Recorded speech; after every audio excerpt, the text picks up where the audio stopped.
Alright, so do you believe there are any overlaps between the injustices felt by the transgender community and the female community? Now, the transgender issue, of which I'm mightily tired, frankly, but because I haven't said anything about it for years and years, but it's all become, it's a bit like Fathers for Justice. It's the equivalent of climbing on the roof of the Queen's Gallery. But the interesting thing to me is this, that there are men who've been married and who've had children and who believe they've been women all along. I don't believe them. Sorry, you can hold a knife to my throat, I don't believe you.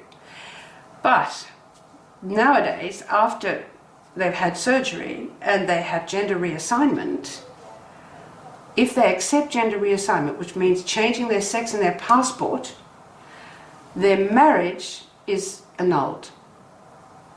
Now, that's not even just ended, that's annulled.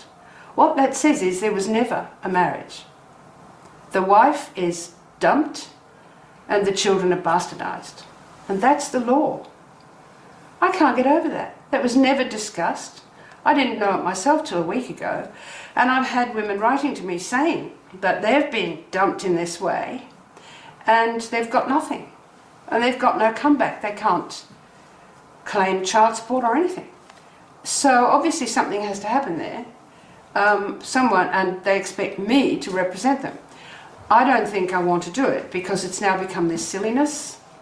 It needs to be just workaday.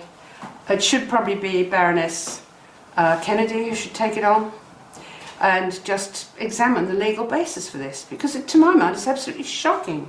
These women made their vows in complete innocence and now suddenly bang.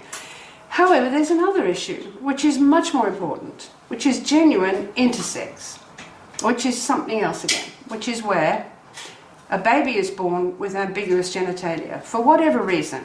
The Council of Europe has found, and you can only agree with them, that to inflict surgery on newborns because their genitalia don't match up to some idea of what is correct for one sex or the other, to operate on them is completely unethical, because they then have to deal with the sequelae of that operation, which they never had a chance to choose, and the sequelae are often bad.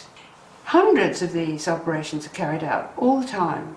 So if you're talking transphobia, in my mind, that's it right there.